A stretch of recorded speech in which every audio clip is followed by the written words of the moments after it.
Peace, everyone. How you doing? Welcome to Israel Doctrine's Google Hangout. I'm your host, Carl Labert, and you have now entered into our Hangout. And the topic here today, and the title of this one is, interview with Brother Sanchez on the flat earth. But we want to know who the man is, and we want to know when did he, start dealing with the flat earth perspective, and so on and so forth for my audience that may have never heard of him, which I doubt y'all probably heard of him, but you never heard him on my channel. And, we want to introduce him over here to the audience that frequents this channel. So without further ado, Brother Sanchez is here to speak to you all. Go ahead, brother. You got it. Shout out to all of y'all. Let me first give a shout out to my bro Israel Doctrine. I think that's a big bro right there. I think he's older than me. But let me say much love to all of y'all, because even though if you believe that the earth is a globe and I believe that it's flat, the fact that we can sit here and have an intellectual dialogue, that's bigger than them both, if you ask me. So shout out to Israel Doctrine. All right, so my first question is, who are you? Where you come from? I hear a little southern in you, so tell us who you are, where you come from. Yeah, I was born and raised in Fairfield, Birmingham, Alabama. That area is called Jeffco, Jefferson County, Alabama. It's a real tough area. My grandmother, my grandfather, my great-grandmother and grandfathers, they marched in the civil rights movement. My family have a history of being very active in the civil rights movement in the South. And they originally moved to Birmingham from Selma. So, it was a big movement there. They did a movie about Selma, and they didn't tell the real story. My folks can tell you a lot about that. But to make a long story short, I was just a typical young black kid coming up. I went to the Air Force. I got out and I had a career in law enforcement. And then I moved to Las Vegas later in my life, continued my career in law enforcement, also while doing music, sort of like the Rick Ross kind of deal. And, so make a long story short, when I got out here to Vegas, well, I was always alone. When I joined the military, I started seeing a lot of conspiracy stuff. The soldiers were talking to dorms and stuff about George Bush doing this and doing that, but it was never nothing too wild, because after all, we in the military, you can't really doubt the system that much if you join the shit. So when I got out and furthered my stuff, because I had already been familiar with Islam concepts and stuff like that, but I'm from the Bible Belt, so I thought Christ was the only way. And but by the time I got out of the Air Force and came back home and just started researching more, ran across Ray Hagen's. That led me to the Council of Nicaea. That brought me out of the Christian church and just into thinking, critical thinking, questioning everything. Ended up on Sarnetta's platform for a lot of years with a lot of the great teachers, sucking up the knowledge. But unlike a lot of people, I kept questioning those teachers. I was always inquisitive. And that led me into flat earth, and I tried to debunk flat earth because I was such a cocky individual, man. If you go back on my YouTube channel and look at my videos, I really humbled myself a lot. I was one of the alpha males who looked for videos to debunk. I'm going to call you stupid. I'm going to call you a fool, because, that was how I used to roll. I used to do a lot of shooting hoax videos, chemtrail videos, the typical stuff that we already know the government doing. But when I ran across flat earth, I was like, these people foolish. This gonna be a popular video because I'm finna go in on them, and I'm gonna make it so funny. But when I started watching these videos, I found out that the joke was on me. I could not debunk these guys. Everything they presented was 100% facts, and everything I thought I knew, I was totally wrong. My world was turned inside out. So now I'm standing on the truth today, and I'll be willing to expand on some of the things that led me to becoming a flat earther and some of that evidence that I saw.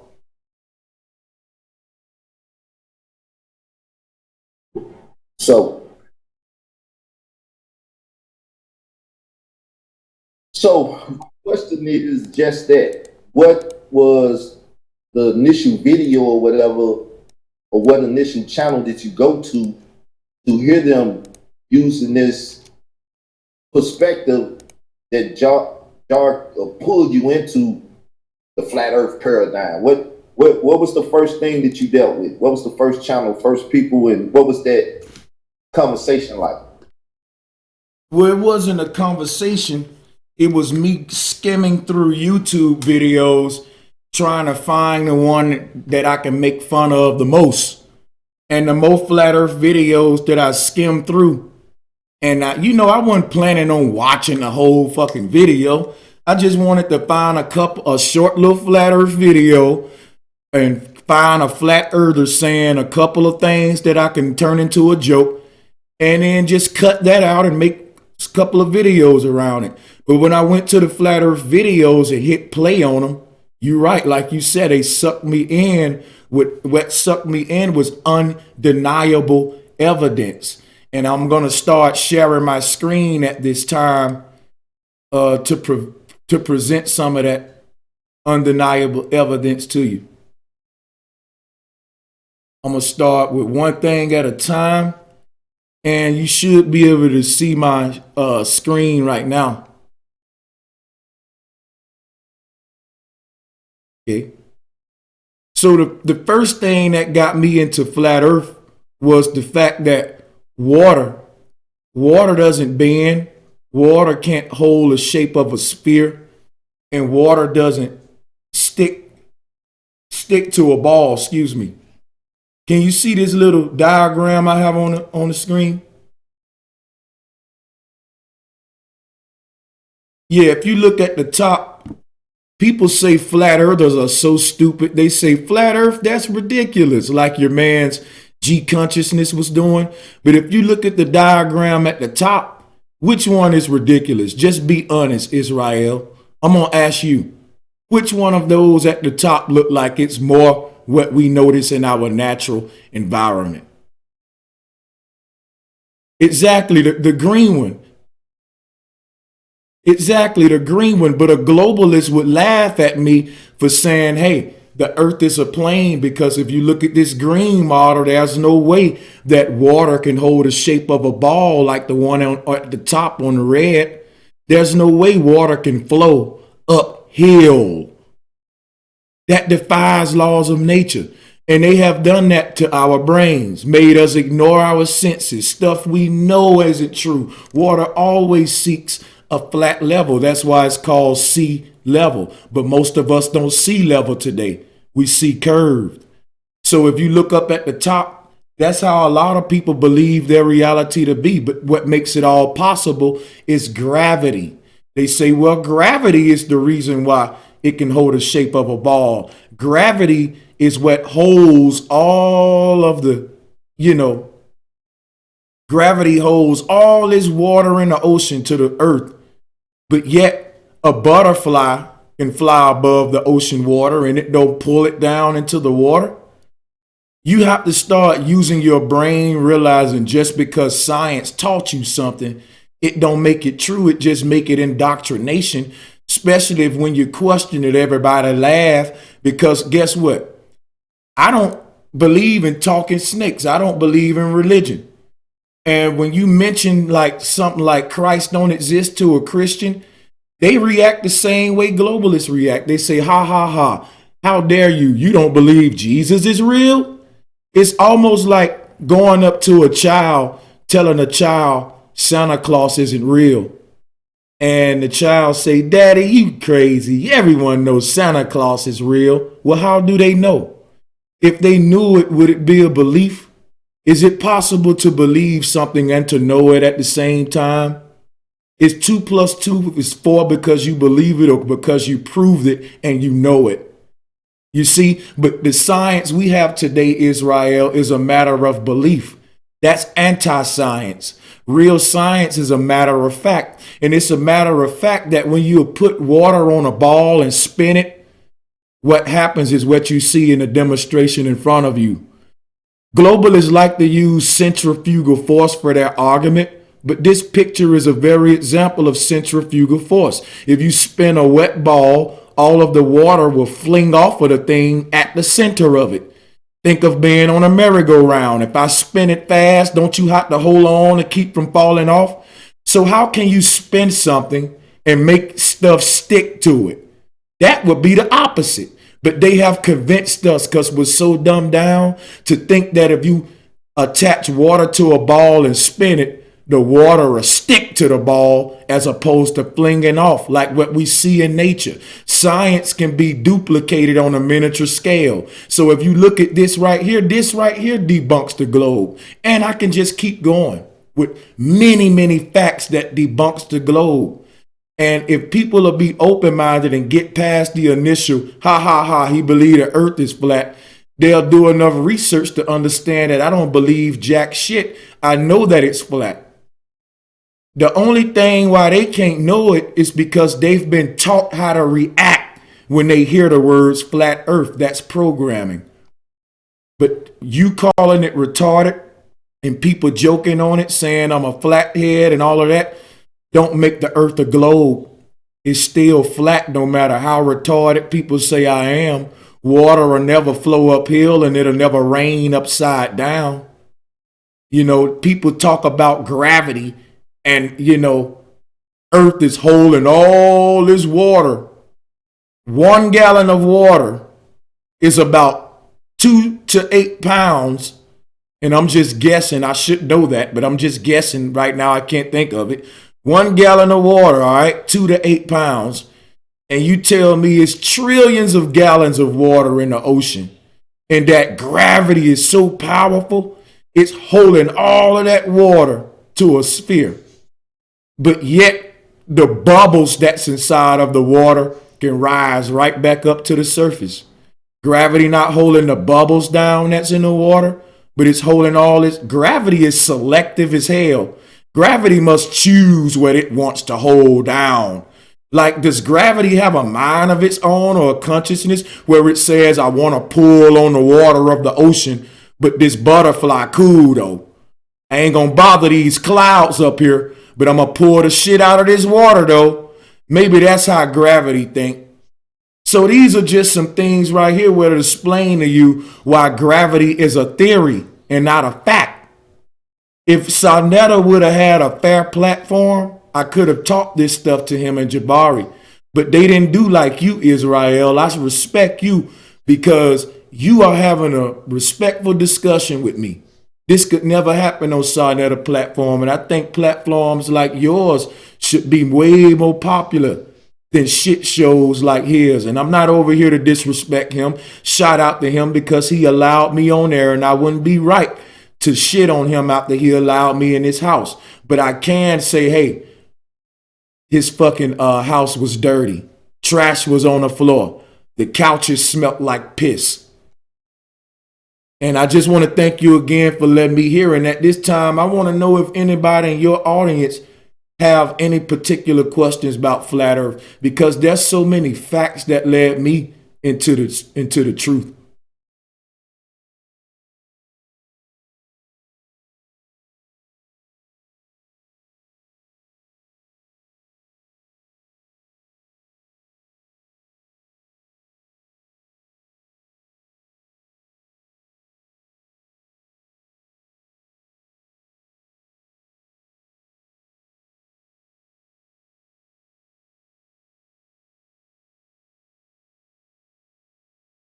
Figurative term.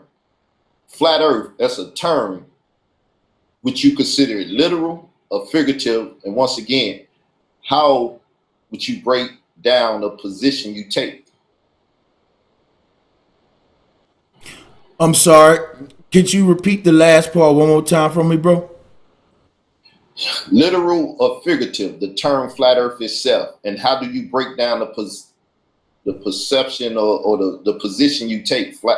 Literal. Okay. Yeah, I'm going to be real brief with you on that one. I literally believe that matter of fact, I lied. I literally know in my heart with all my facts, experiments, and proof that the ground I walk on is flat. You know it too, Israel, because you go outside every day and you see a flat horizon, and you didn't go to space with NASA to see it turn into a globe. So we would have to be saying that we believe in a globe, but we know that it's flat based on where we are. But yeah, I literally know that it's flat. So the term is literal. All right. So now, what is considered the earth from your perspective? I know we talked yesterday and you put it in that, but let me paint a little picture so you could deal with my mindset on this. When you showed the picture from quote unquote the satellite going out into space and taking a picture of the earth being outside of the dome or outside of the space, and it showed it as a globe, quote unquote, did you take that picture of everything in the globe is the earth, or is the earth somewhere deep inside of that? And even if the satellite showed us a flat earth, do you consider everything that it shows us from its vantage point the earth, or do you go under the globe into a particular area in the globe and define that as the earth? How do you define the earth from that? I define the earth as every and any and all things that make up our realm. Earth ain't necessarily a place to me. It's a realm. Because once you understand the ancient concept of infinite Zen, there's nowhere else you can go. So this is the only place. When you say earth, to me, that's synonymous with the cosmos, because I don't have a concept of space.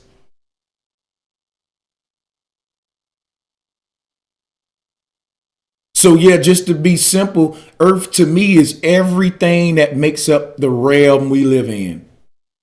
And when I say that earth is flat, when I'm speaking in that context, I'm referring to the actual ground that my feet stand upon, or the water that the ship sails upon.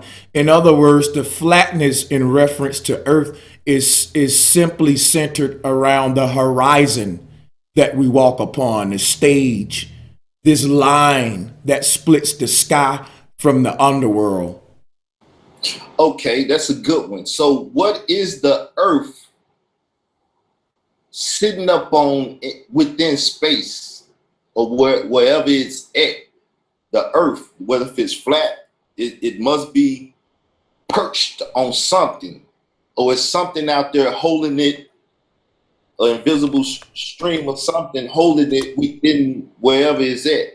So how do we understand this from your perspective, or should understand it from your perspective? Well, I'm gonna show a little demonstration on the screen, because I want to give your people a visual as well. I'm giving them the Hebrew cosmos because I think most of them resonate with Hebrew teachings. I'm just guessing, but I'm just gonna use this one because it's a good reference. This is the same thing as Nut and Gab, by the way. But if you look at this, you see a 360-degree circle. You see it split evenly in the middle. That became the yin yang, by the way. Pepsi Cola, 50-50.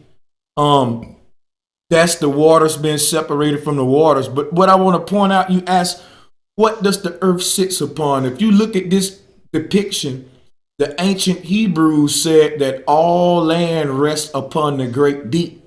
When you think about water, water is a great foundation, Israel. This is why a ship that weighs tons and it's the size of 3 city blocks can float upon water, because water is a good ground. It's a stage. It's just as stable as the ground we walk on. That's why a ship can sail upon it, because it's a good foundation. In fact, in some countries, there are whole cities that's just built on the water, floating cities, because it's a good foundation. Now, when you say foundation, Curtis, the root word of foundation is FOU, dealing with four, because the foundation of a pyramid is the 4 corners. This is why we build all of our buildings on foundations, or a foundry, dealing with the 4 corners. Now, when you say water is a foundation, well, water is called aqua. Qua is four. Unos, dos, tres, cuatro, because water is a foundation. So when you think of the etymology and you look at this conception that the Hebrews have, this explains our reality more than a globe, because water don't have to bend on this model. We all fill up water in a bucket and we hold it by a handle, as above, so below. The creator ain't stupid. This shows perfection. And if you look, there's a place for God in this cosmos, as opposed to space, which separates God and tells you that God is at the edge of the universe. But then they tell you that the universe is infinite, therefore there is no God. Everyone believes in the globe are atheists and they don't know it. But all of the ancients had a throne for God, and we can scientifically prove that place for God, because all compasses point to the center of our cosmos. The magnetic North Pole is the throne of God that feeds this whole cosmic egg. So we're founded upon the great deep, and you and I can only speculate how deep it goes and, what exactly the makeup gets to be when you start getting up under there, but it's stable. Okay, so the earth, or the dry land, which is the land mass that we walk upon, as you say, the ground we walk upon, sitting in water in space, or how do you explain that? Even with that Hebrew diagram that you say is a Hebrew diagram based up on whoever created it, how do you explain that? Because the earth is in space, right? Or how do we look at that? In space, and then it's captured or in water? You saying, is this circle that you're looking at surrounded by space? What's surrounding it? That's what you're asking, right? Yeah, I'm saying, based on Yeb and Nut, or the Hebrew picture that you're showing now, and as we talked yesterday, it's a dome over the earth, and dome must be on the water, just as the earth is captured in the dome and sitting on a great deep. Or how are we to understand and comprehend that? Because I'm trying to figure out exactly your perspective on the earth. Because if it's in space and it's surrounded by a dome and sitting in water, then we talking about something. Now we dealing with something, but is that the case or not? Is the question. I'm trying to understand what you're saying. Let me try to simplify your question here. Let me see. Let me try to find something better here. So let's take this for example. You see, we're enclosed like we saw in the previous one. So all of this space around here that says heavenly ocean, this is what you're referring to, right? You want me to explain what all of this is? Is it the darkness of like space, or is it water, or what is it we're surrounded around, right? Yes, I believe all of humanity agree that we live on Earth. Mm-hmm. We all agree. Yeah. We all agree, flat or round, that this Earth is in quote unquote space. Well, we don't all agree with right there. I'm trying to work out to you right now where I stand on that one. I'm trying to see what part to start at though. But when you say space, that's where I don't agree.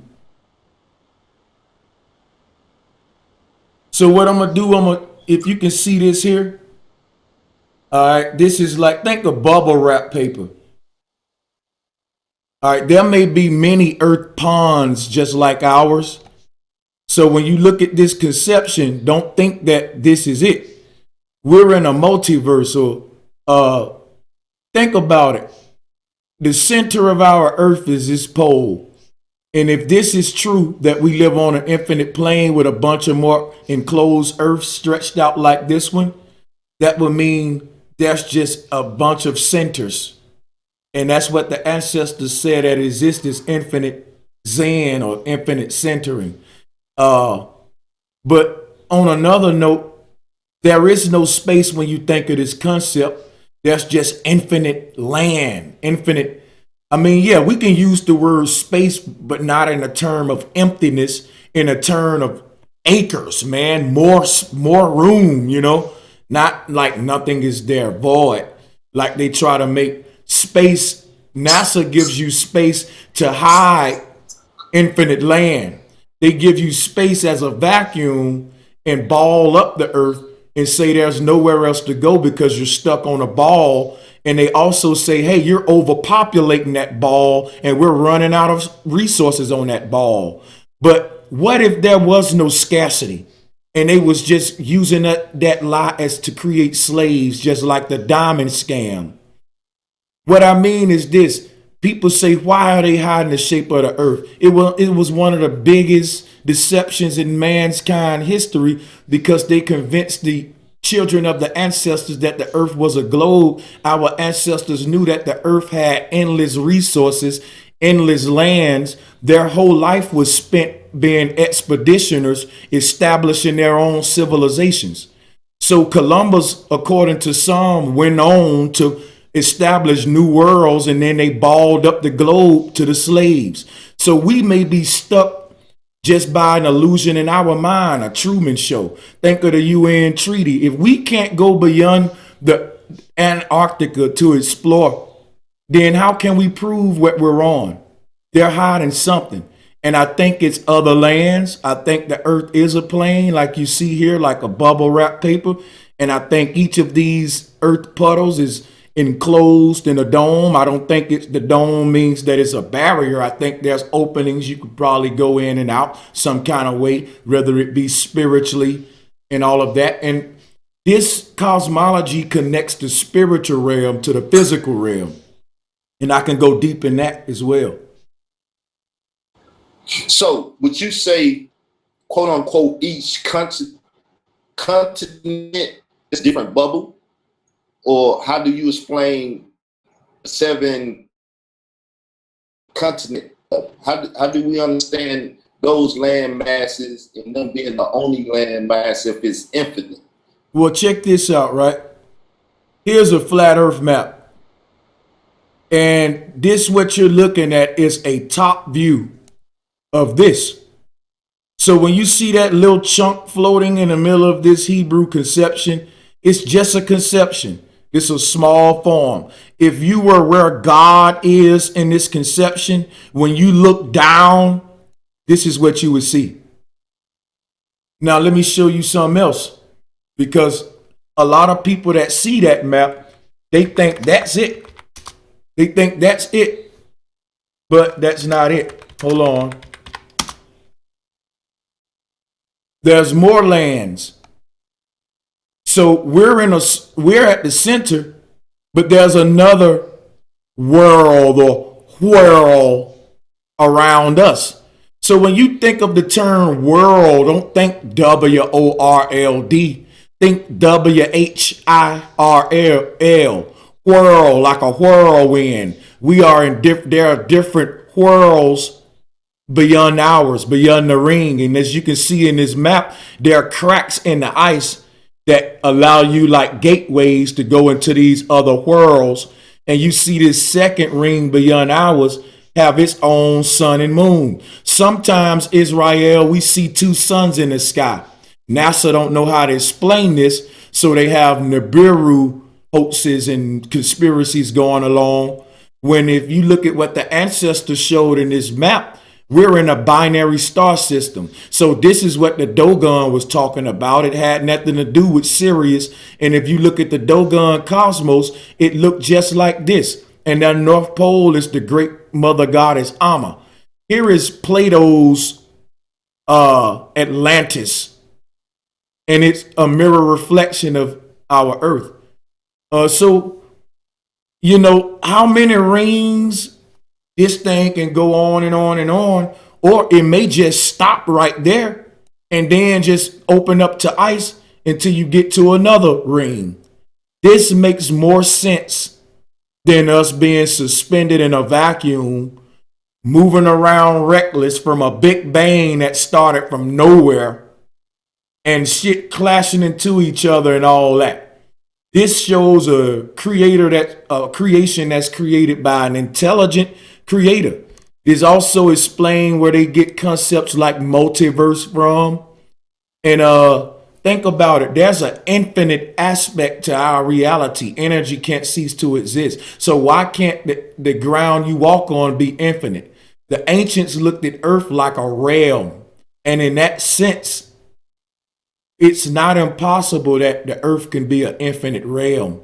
And that's what flat earthers are awakening to, the spiritual aspect of our reality. The spiritual aspect isn't separate from the physical aspect. So when you see the cosmos here, if you look at Nud and Geb, you will see guys taking their spiritual journey from the physical plane, because we journey through the elements, and spiritual matter is still matter. It's composed of everything that composes the earth, just more subtle elements like light and wind is what composes the spirit.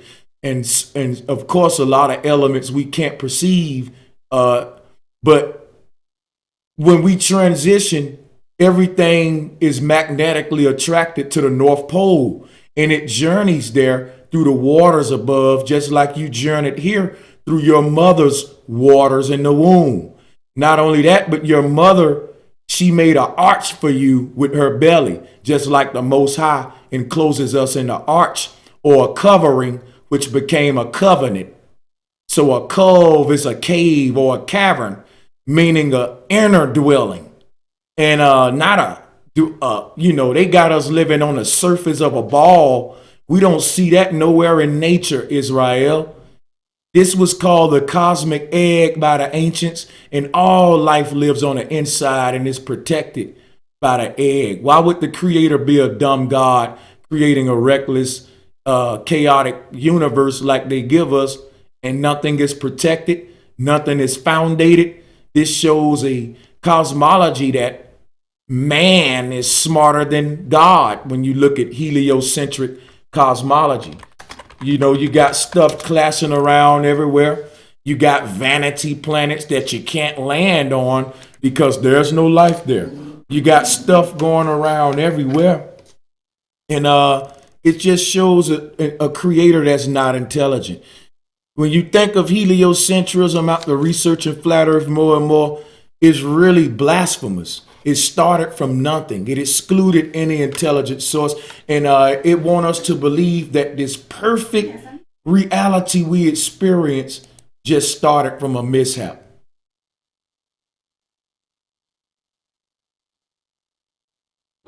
So for the people that sees the conspiracy theory on both sides of flat and round or whatever, what is it you have to say about the seriousness of looking into these things? Because to me, I'm the type of person, if it really don't affect my day to day, it's like, maybe I get to that. Maybe I deal with that later, but that ain't about shit to me.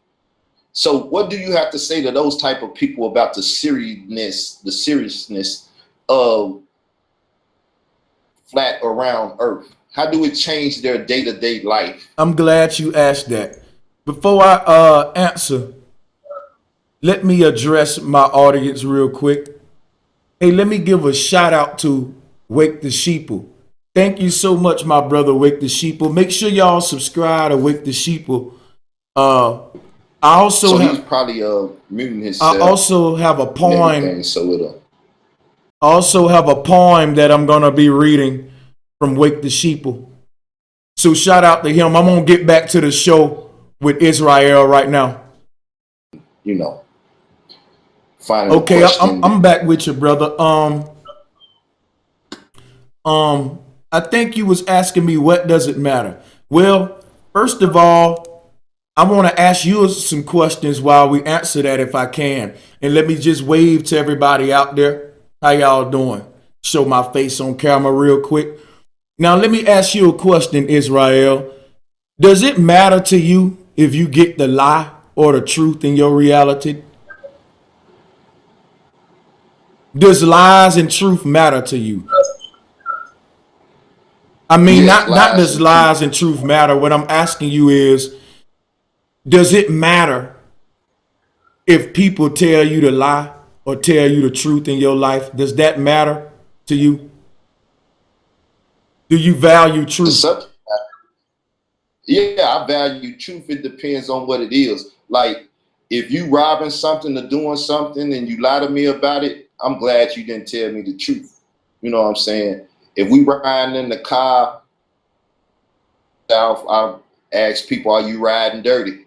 I want them to tell me the truth, and even if they lie to me, I still want them to take responsibility for their package. Because you lied to me, you know I would have got out the car if you would have told me you riding dirty. But now, So so with that being said, wouldn't it be a better world? Not to say that this gonna happen. It's sure in the hell not gonna happen in our lifetime. But wouldn't it be a better world if everybody told the truth all the time? mm, depending on what the subject is, once Okay, again, so let me ask you something. When is it necessary to tell a lie? it depends on the situation. Give me one. So I can't think of now. It's real life moments for me. Well, you know why? You know My, why you my, can't my think of thing is them? thou should not. My thing is thou should not tell a lie. That's the principle that I go off of. But once again, if I had a child and they was in my presence and all kind of stuff going on around me and stuff that I don't want them to be aware of, I would tell them something outside of what's really going on if I want to protect them from that. So some people would say, "Well, you lied to the child." And it'd Okay, be so like, let me ask you something. the truth, I neglected telling them I got you. exactly what was going on. I started talking about something else. But some people would deem that as a lie. So, I don't know how people deem a lie and this and that. So to me, it's a conversation that I'm gonna have. Like, I like to use the word divulge.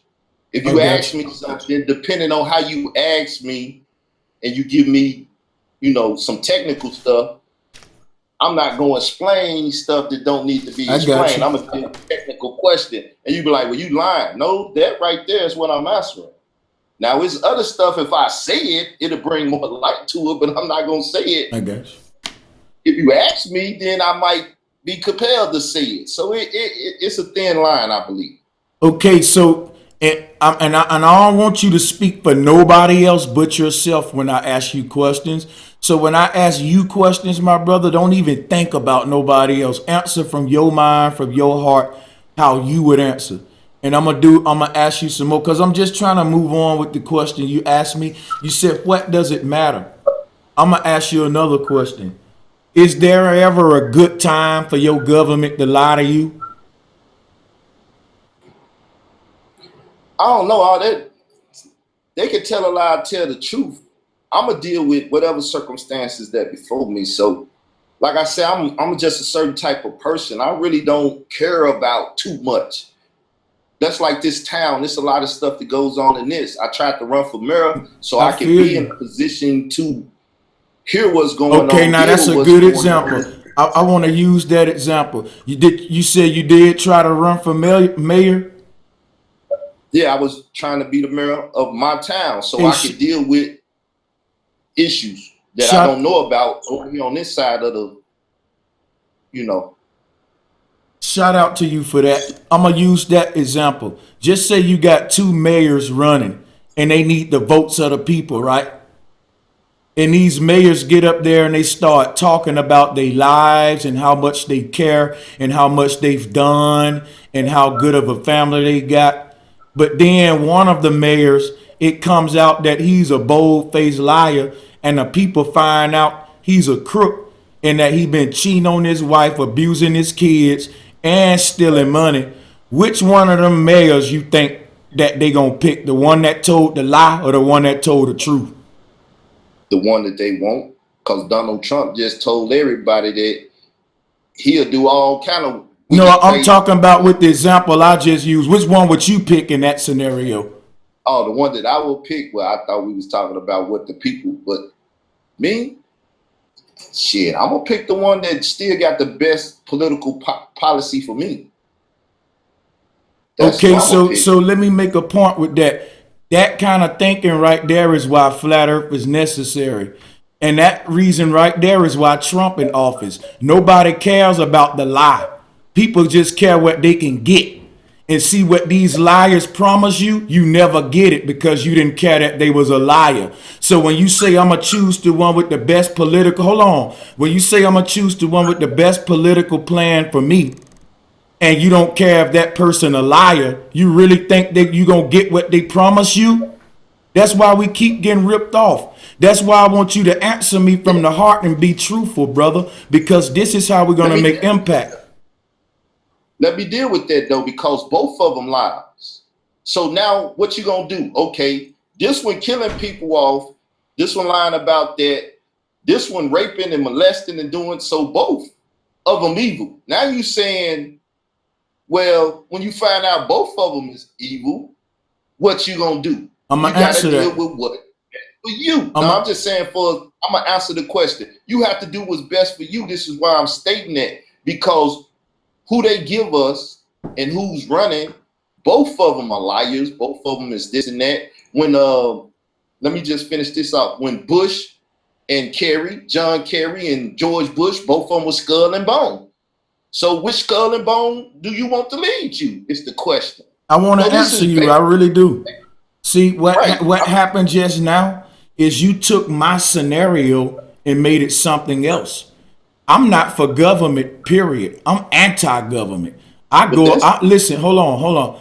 I don't like no form of nobody ruling over nobody. The word government means to govern to govern the mentality of the masses. I'm against the whole system. So I don't gotta hear that. What I was asking you was, how much do you value truth? And me personally, if I use the scenario I used, if you don't change my scenario, because that's what you did, I'm gonna go back to the scenario that I used, where I said if you got two mayors and you got one, and both of these mayors up there talking about how good they are, and you got information on one of the mayors that he's lying, and evidence that show he's not a good guy, he's a liar, and he's a crook. Now, this other mayor might be worse than him, but without the evidence, can I prove it? So I'm a show me type person. I don't care what this other one promised me. I'm going to vote for this man who seemed like he got good morals, because with good morals, he more likely to do the right thing to everybody, as opposed to this crook who's been proven to abuse his children, lie, and steal money. What you going to think he going to do when he get in office? So what I'm saying is, I am a man who value truth. Like you said, your Bible says, thou shalt not lie. It don't say when to lie. It don't say thou shalt not lie, but except when you don't snitching on your buddy, or thou shalt not lie. Hold on now. When you're doing this, you can lie though. It just says thou shalt not lie, and that's a period. You shall not lie, right. Period. As I put it, before you start constructing that and said, well, I want to ask you a question, I ask you a question, and then you ask me a question to go into areas and shape and mold things. So when you answer, speak on the question that I asked you prior to you asking me, which, see, I don't like doing this, but this is what happens. If you answer the question and not ask me a question, then we could have moved on to another question. So now we're in the back and forth about this. And the way I think beyond just what you put on the table. And I know what you putting on the table is to work things out for you, but I match and mismatch anything that's put before me. So I can understand the marital race and everything, but at the same time, you tried to make it with one line and the other one ain't lying. So I agree with that. And then I'm saying, well, the best policy for me is still what I'm gonna choose, because this is Barack Obama. Though he's a black man, and I figure the black man got a better plan for black people, right? Or in this town, we didn't have black mayors after white mayors. So now I'm like, this black man and what he's saying, I know him a little better than a white, and he seemed like he the better candidate. But now he get in office and he can't politic with the other white folks that's running towns and the governor of the state. and he can't bring things to the town that's gonna help us. So if I put him in office now, then they're gonna neglect us and neglect resources to our town. So even though he's morally more righteous than him for his politics, I need stuff to come to my town. So I need to put the man that can make that work. Right. So in this society, though it's corrupt and stuff, sometimes corrupt things have to go on to keep this corrupt world running. So this is just like, I just want to say this so I can give people a perspective. This is just like they said, well, why don't God kill all the evil people? Because the world needs to be evil now. And if you kill all the evil people and take them out the way, the world will not be evil at this time and place where he wants this type of stuff around. So now, see, hold on. You're getting so far ahead of me, brother. You got to slow down. You're giving me too much. I'm overloaded. I got to ask you some stuff. I'm trying to deal with your psyche and not my psyche, so I'm gonna try to explain. Yeah, but you're a teacher, and I'm a student raising my hand saying, "Slow down, teacher. You leaving me? I need help with something." I got a question. I got a question. Hold up, let me say this. I need you to answer the questions because I put interview on my part. Oh, guess what? I'm being interviewed. Hold on, brother. I'm not here to debate you at all. I'm loving your interview, but what happened was it can't be a fluent interview for the people if we're both not transparent and straight up. And I'm gonna tell you what I'm saying here. When somebody asks me a question on this panel, and you can rewind any of my shows on my channel, when a panelist say, "Brother Sanchez, does it matter to you if someone lie to you or tell you the truth?" I'm gonna say, "Yeah, it mattered to me," and I'm gonna shut up and wait to keep building. What happened was I asked you that question, and I still don't know if it mattered to you or not, whether someone lied to you or not. And to me, it matters to me based upon certain things. Hold on. Yeah, and my thing is, I asked you to tell me some of those things, and I don't remember you really giving me any solid ones where it mattered. Now, yeah, go ahead. Let me say this. You can interview me after this and write your questions down or something like that, because if you interviewing me while I'm interviewing you, we're not going to get nowhere. Because if you ask me a question, I want my 10, 15 minutes to be able to explain my psyche. Go ahead. I'm here for you all day. We can make this long as we want. I'm going to mute my mic. You go ahead. I'm patient. Right. So I'm patient too. I ain't got no but time, you know.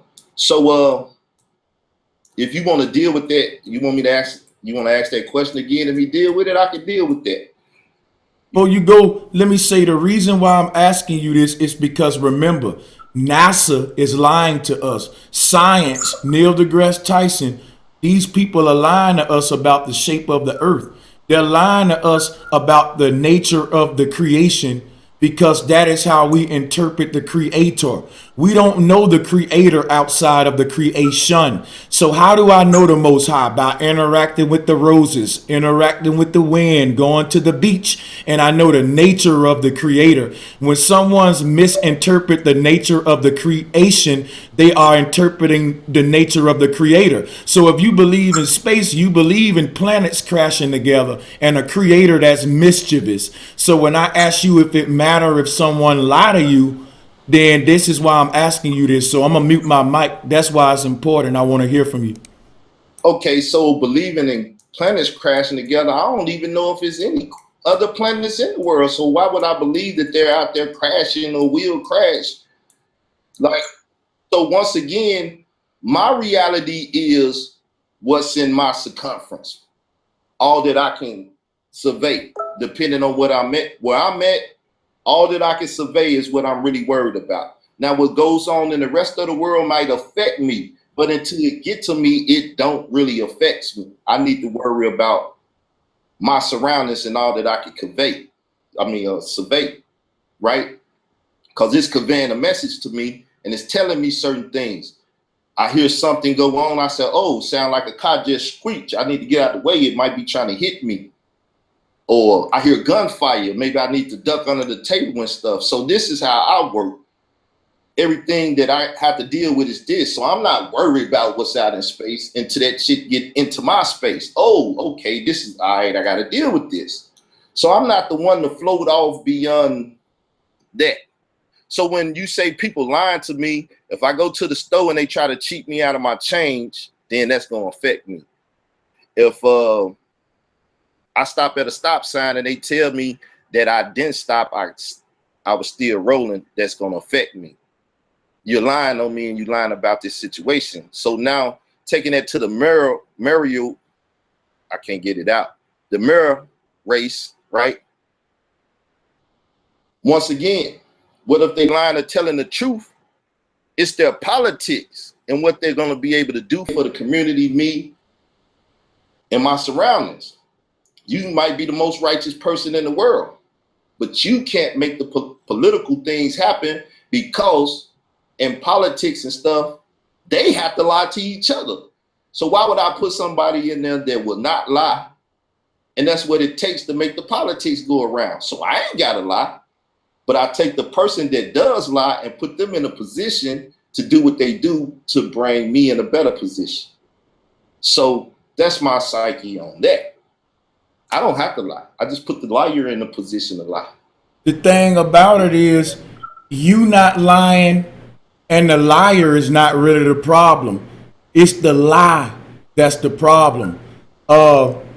We can blame a killer for shooting somebody, or we can blame that evil motherfucker who invented this thing called a gun. See, I'm a preventative guy. You said something. Now this guy, we're gonna get back to flat earth because I have to know who interviewing me, because the thing here is this right here, man. When I ask you something like, does it matter if they lied to you? I should have been more specific to save time. So let me just rephrase it. Does it matter if NASA, the space program, and if the scientist who's teaching your kids lie? Does it matter if they lie about where we are, the shape of the earth? If the earth, even though it don't matter if they lying or not, because I don't have no kids for them to lie. They can lie to my little nieces and nephews, but I don't have one personally that I know about that they would be lying to. That counts me out of that. Now, okay. Now, let me. And then if they lie to the masses of people, once again, these lies and stuff is out here for those who want to believe a lie. You know what I'm saying? To those that want to dibble and dabble in flat earth or round earth, or those that want to dibble dabble into whatever, these things is out here for them to do so. It's making it available for them. Me, myself, I choose to interact with this stuff or not, but to me, like the conversation of flat earth, I dodged it for years now. I see people getting views off of it and everything, and I was like, I don't want to entertain this thing. But I'm a YouTuber and I want views, so to a degree, I said, shit, it's time to get these views. Man, Israel, you should have said that, but I gotta give you props because that's honesty. My brother said he wanted views. Listen, I'm gonna tell you something right now. Don't nobody crucify the man because he kept it real, and I'm gonna admit to something since my brother just did. When I first came into flat earth trying to debunk it, that's exactly what I wanted. I wanted to get me a bunch of views debunking these silly ass flat earthers. But you can't argue with none of the facts I presented today about water.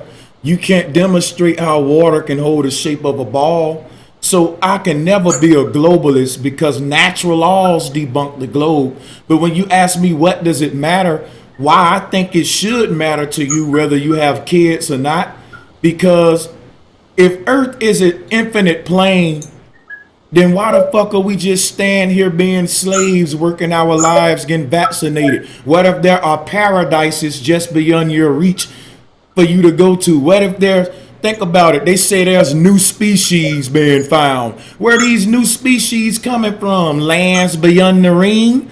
Who knows, man? What's going on? What's out there? Don't you want to know, like, where you are? Because, but I'm going to tell you, some people don't.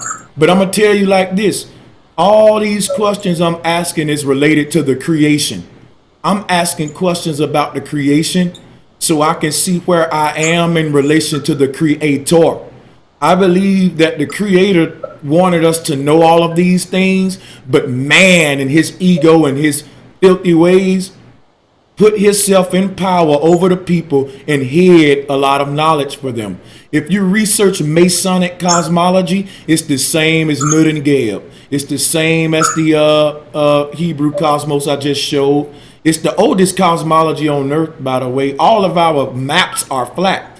All pilots use an azimuth equidistant map, not no globe. If you get in a cockpit with a pilot with a globe talking about where you want to go, spinning a globe, point to a spot, they'll kick your butt out the airplane without a parachute. You need a flat map. It says up under a globe, not for educational purposes. This is one of the biggest lies of mankind, and it's very important because it hides not only where we are, but it hides who we are and what we are. It hides our true, it hides our true human origins. It hides the very spirituality and nature of what the Most High is.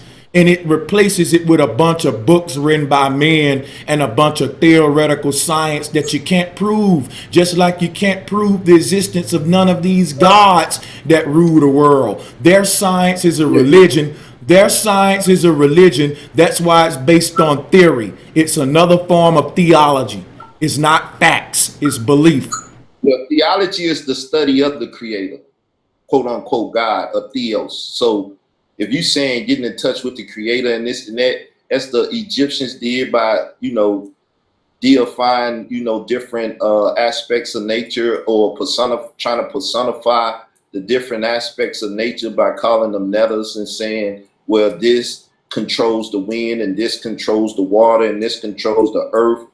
Or as, you hear people talk about an Avatar on the cartoons and Gaia on Captain Planet. Yeah, I know all about that. I teach about it. The elements and things of nature and dealing with, the creative force, because elements in nature is what brings things about. Even in sex, people have a sexual nature and gravitate towards having sex because it's pleasurable and they know that it reproduces. That's why when a woman is reproducing, she has a certain feeling about herself, and after she give birth to that child, it's a link between her and that child that's beyond any other link in the world. So, that's still nature and stuff,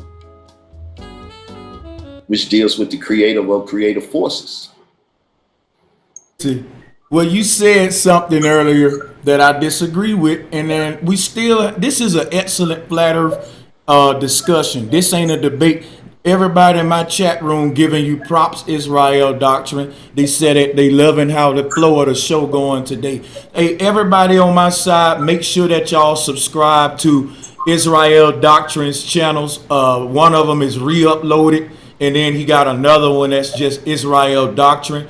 Make sure you sub because he do be live, and he welcome flat earthers, as you can see. So anybody that'll welcome us, make sure we support them back. So I want to thank you again. And then, let me get back what you said. You said theology is the study of God. Is it possible to study God without studying nature? Because the reason I ask this is there is a creator. We all know that. And we can't touch the creator, but we can touch the creation. You can rub your hands in the grass. You can feel the water. And we can get to understand the creator based on the nature of the creation.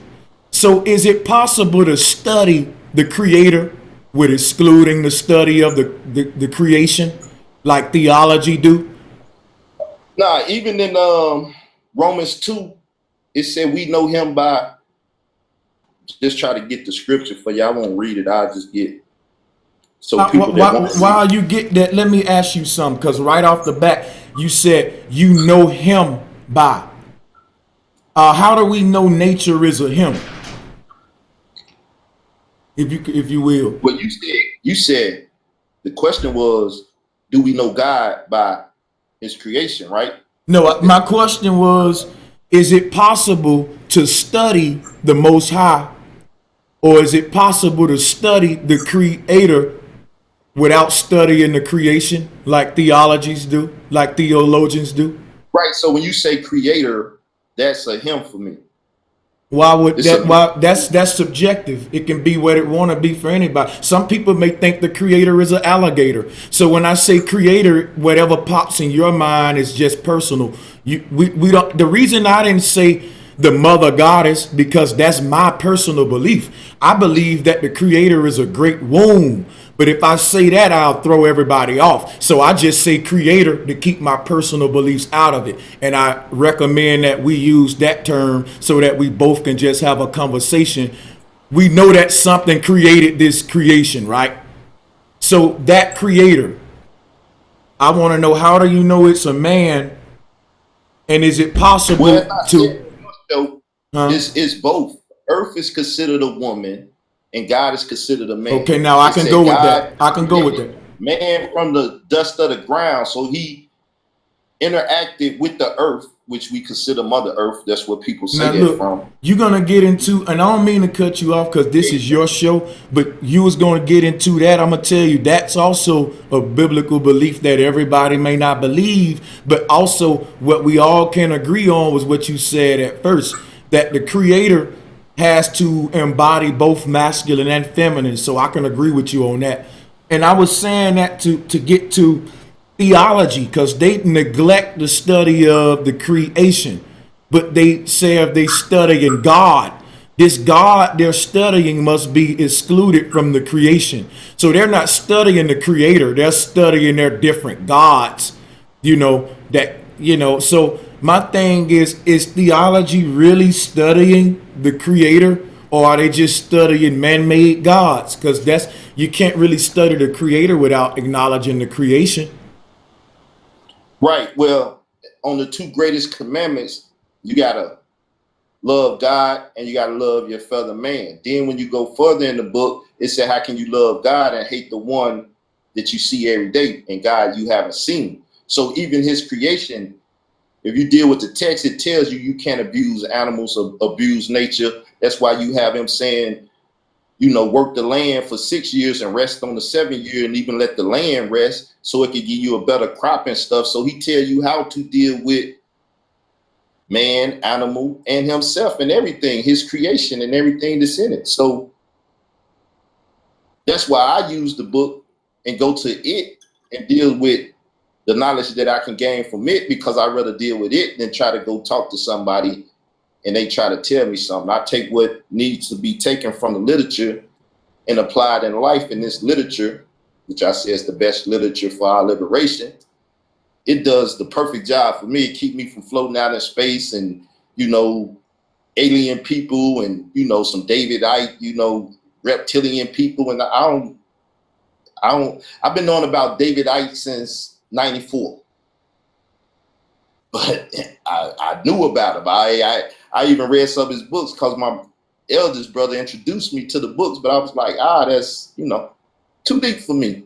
It's too out of space. But let me just get this biblical reference. In Romans 1, you can start at 19 and basically take it to 22 or 23. Whatever you want to do, you can keep reading, but starting at 19 is best, but 20 is the key. It said, for the invisible things of him from the creation of the world are clearly seen, being understood by the things that are made, even in internal power and Godhead, so that they are without excuse, because they see the things that made. They should understand the one that made them. That's all I wanted to do. Yeah, I see that in a book, but I know we can read that in a book, but that ain't what I see in my reality. The Bible is a beautiful book, but my reality is not. So you can read scriptures, but I'm going to look for it in nature. Like you can read a man walked on water, but I never saw it in nature.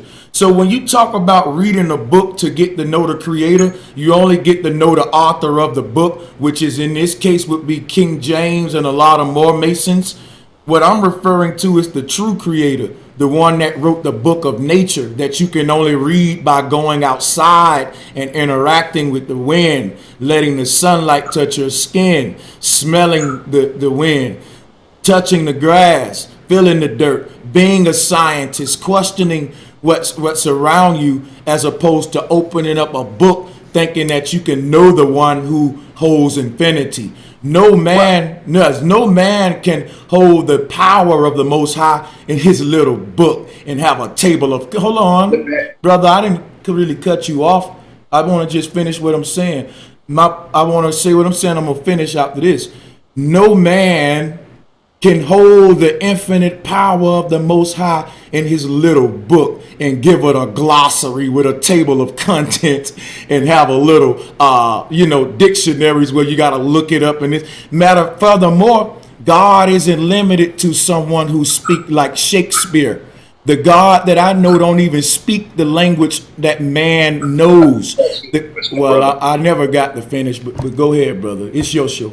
I need to ask you a question about what you're saying. If you go on 5 minutes about that, then you want to address the question. Then I'm going to ask you the question, and you're going to take whatever time after that to keep. No doubt. Go ahead.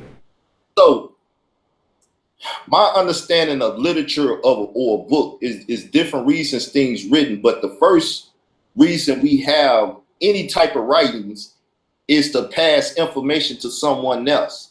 If you can't verbally get to them and speak to them back in ancient days, right? Or you about to die and say your killer, you know his name, you take your blood and write his name in blood. So when people come, they say, oh, Brother Sanchez killed him. That's what he wrote on in blood. So it's to leave a message. So our ancestors, when they learned things, right, they wrote it in a book or a tablet or whatever to pass it to the next generation, not just orally, but also have it in a documentation. So a book or anything that's written on is a form of documentation. Today we can make videos and leave documentation of what went on at the time and stuff. So when you try to diss the book and in the fact that it holds documentation, whether if it be literal or figurative or whatever, then you kind of give, whatever documentation you dealing with a bad name, because you had to read something from a book. You had to, everything you didn't go out and observe. You said that you cut me off to ask a question, but then now you come and tell me what I did. That's not cool. You don't know what I did. So now let me explain to you for myself how I got to know the Creator. It wasn't through a book. Hold on. I don't want to deal with how we know the Creator, because then, see, the thing is we're supposed to be learning about you and the flat earth. And guess what? Throughout this, hold on. Throughout this interview, we've dealt with all of that. We've bouncing back and forth. I just got through telling you, this is interesting to me, brother. And I'm pretty sure your people enjoying the bill. I gave you plenty flat facts, and I want to continue your interview, but you just said something that I want to respond to if I can. Let's take a break then. The interview will be over. We just talking as two fellas now. So if you have anything, let's just say this the rules now, so we could be on one accord. You can tell me if you agree or disagree. We talking back and forth. If you make an interesting point that I think I want to express something on to ask about, I'm going to try to say, can I speak? And you do the same. If I'm saying something, if you don't want to stop me, don't stop me. But if you want to stop me, stop me, so we won't get back to where you cut me in my conversation. And it's like, yeah, I wanted to speak to you at that point. So hopefully we can let it free flow like that, because I'd like to cut people sometime and say, hey, you had an interesting point. Let me dive in here and see if we can get somewhere with it. Yes, that's cool. I appreciate you for that. Let me address your people over there in your chat. Shout out to y'all over there, regardless of what may be being said. Much love to you. One thing that's real about me, I'm approachable. So shoot me an email. I'll build with any one of y'all, just like I'm building with this brother. Another thing, to the people out there in the brother chat, any flat earth questions you got, type them in his chat in all caps. And somebody from my chat will give them to me out here in my chat. And I'll answer y'all questions about flat earth during this. And Israel, you can cut me off at any time I'm building about anything if they got a flat earth question, and I'll stop talking. And you can cut me off for that, because that's, more important. But this is important because, I'm not really a religious guy, and I want to kind of just paint a picture to your audience on what my mind stand on the Most High, because that ties into how I perceive the cosmos. so to speak. But anyway, when you say I have to read a book to get to know God, that's where I disagree, because God or the creator existed before books.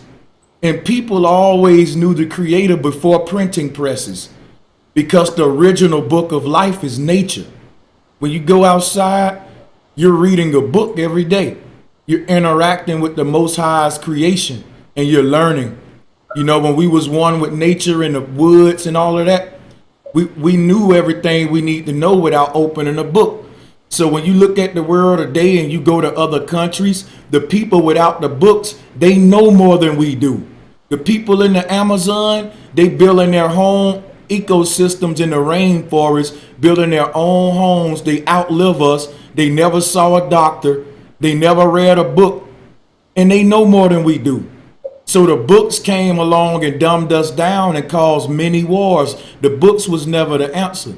The books, when we open the books of man, we close the book of the Most High, and the book separated us from nature. And now we're attached to man and his theology. So let's deal with books a little bit. Once again, let's just deal with writing in general. Because when I deal with the book, I say it's a form of literature. So any writing is a form of literature, whether it's factual or fiction and this and that, but it's a form of literature. So how do we deal with literature? Or should we deal with books at all? You know what I'm going to say? I'm not anti-book. Think about it. If you want to go and cook something and you need a recipe, what you going to do? You're going to go and get a recipe book. If you want to fix something. That's not true. Well, I'm just saying that's an option. You can do that. My girlfriend actually does that. She has recipe books. So I'm just speaking from my truth, my experience. So it's true for me. If I want to go do a recipe, I'm going to go grab one of her books and crack that baby open, So books do come in handy. If you want to learn how to fix a part on a car, hey, man, I think a mechanic book, they might be expensive, but you can get you one off eBay, and you can go and fix people's cars if you study that thing enough. You don't even have to go to college. You can just buy all of the books that they want you to get from your courses and teach yourself at home, Correct. So books do come in handy, but what I'm saying is guns come in handy today. Someone breaking in my house, hey, man, I'm strapped. You better believe it. I got me one. So, but think about what I'm saying. Guns can be used for good, but they was created for bad. Books are used for good and bad today, but they was originally conceived to do bad with, to control mass media and influence the narrative in society. That's why I said literature and not just books, because literature come in many different forms. I like if that. If I write you a letter, right? Now, depending on what I'm writing it for, I could be writing some hate mail and cussing you out, or emailing you and saying, nigga, you boo, right? But it could be also a thank you, I never knew that, or what people doing in the chat. That's a form of literature. It's a form of literature. How much people want to make it that, but it's a way to inform you without speaking to you. So you could ask your girlfriend for the recipe, because she makes it, and she didn't already read the recipe, so you get it from a secondary source instead of the primary source, which is the cookbook. But what if I want a different recipe in the book? If she don't know it, then y'all can refer to the book. So now I'm saying that to say that literature, and this piece of literature called the Bible, is a part of trying to understand and study God from a literary perspective, in which someone called himself learning something or understanding something and passing that information on. That's all it is. So I can't hate it for that. It might be wrong. It might all be a lie. But I will be ignorant of what's in there if I never open the book up and to see if it's true or false. That is not a study of God from any perspective. Even if you do the stuff, go outside and deal with the grass and the leaves and all of that. If you never do that, then you will never understand God from that perspective. You see what I'm saying? So you have to at least investigate the things that say they deal with it. Just like I'm trying to investigate flat earth and this and that. You got to investigate. If you don't want to know, then you never ask the question, never crack the book. You won't get the answers, or you won't get anything because you're not looking. But once you look, you search under every rock, every place. And if this book says it's in there, because when I started dealing with it, I dealt with the Quran and everything. This book right here gel with me more. That's all. Okay, and I can respect that. And I wouldn't dare try to judge it for it. I'll just give you some facts, and we know some truth, and all truth hurt. But that'll be for another dialogue. If you want it, man, you can hop back with your interview and your flat earth questions or any questions they had. I'm loving this bill too, man. We can take it wherever you want to go. No, like I said, we can suspend that. We just talking now. It's whatever Okay. you want to talk about. You want to talk about the basketball? I want to ask Like you a sincere question. Right now, Israel Doctrine, I've been talking to you for like, this is our second day, and I like to build with you. But I just don't know your concept of the earth.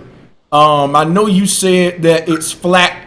You experience it flat. You said that according to you, you wouldn't say that it's a globe. You wouldn't say that it's necessarily the Hebrew conception that I showed up there. But you said you do know that the ground you walk on is flat, and you pretty much just left it there.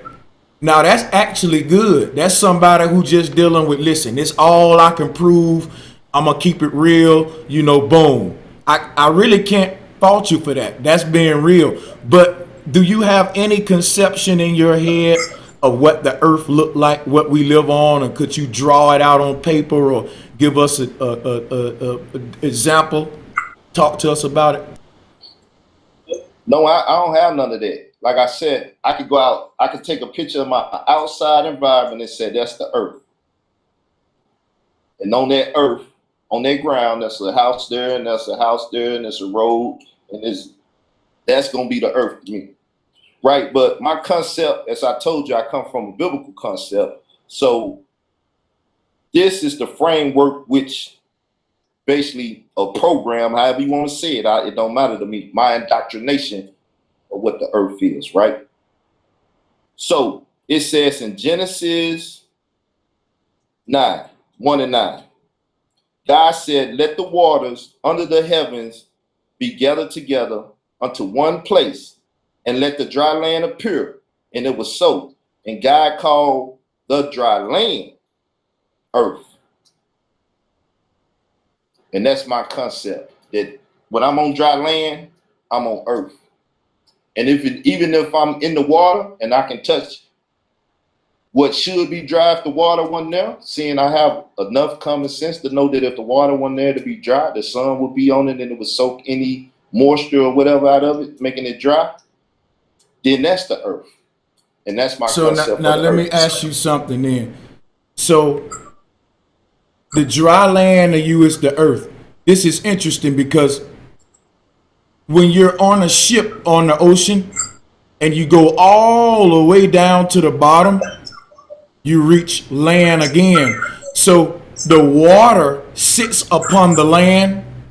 So when you think about that, there's really nothing lower than the ground, or what you just said was dry land or earth. So everything the water sits upon would be considered earth too. So when you're sailing in the water on a ship, you're still sailing on top of the earth because the water is on top of the earth or the land. Correct. And guess what? That would only be possible if it was flat though. Once you ball the land up that's up under that water, then the water gonna go to the shape of that ball. Now, I disagree with that. Okay, I'm gonna show you an example. If you let me show you an example, you make this statement right quick. The water itself has enough solid base to it that the ship that's on it is created in a way that it takes the weight of the ship and don't sink it. It's hollow in the inside with a bottom. See, what you dealing with now is not where I was gonna go. That's why I wanted to suggest to cut me off. You dealing with density. You dealing with how the ship is able to float. I'm dealing with how the water is able to stay flat for the ship to sail on it. So let me do an example right now, please. Because you gotta let me. Isn't it? Huh? I mean, I'm just asking the question. You got it. That's why I said I'm gonna be quiet just as soon as you get ready to start it. But I want to ask the question is, so you're floating on water and water is on the earth. So I'm moving on the water. I'm not moving on the earth. I'm moving on the water that's on the earth. That's I got you. I got you. And you're so right, but you don't know what I'm trying to tell you. So I'm going to do an example. Once I do this example, you're going to say, oh, Brother Sanchez, I get it. So can you see my screen with this paint that I got up here? Yes, I see it. All right. Keep that in mind. Let me get us some ground up under here. I hope everybody on your side can see it too.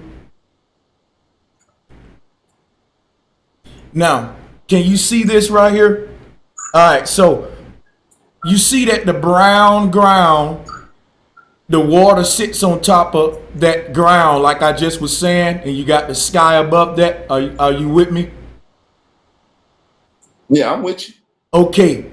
Well, my point is, like I was just saying, if I ball up the ground beneath that water, then the water is going to start tripping. Let me show you what I'm talking about real quick if you don't cut me off.